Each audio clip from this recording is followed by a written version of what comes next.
కీర్తి బర్త్డేకి సురేష్ రాడని ఎంతో హ్యాపీగా ఫీల్ అవుతూ ఉంటారు యువరాజ్, వైజయంతిలు.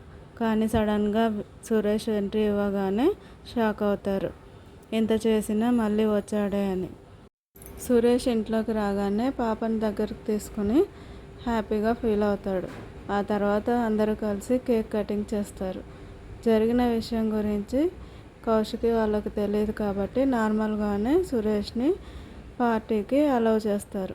కానీ సురేష్ మాత్రం కేక్ కటింగ్ అయిపోగానే పాపని తీసుకెళ్ళడానికే వచ్చానని చెప్పగానే అందరూ షాక్ అవుతారు. ఆ మాట వినగానే వైజయంతి వాళ్ళ ఆనందానికి హద్దు అదుపులు ఉండవు. వైజయంతి వాళ్ళు కౌశికి, సురేష్లు విడిపోతారని బలంగా నమ్ముతూ ఉంటారు.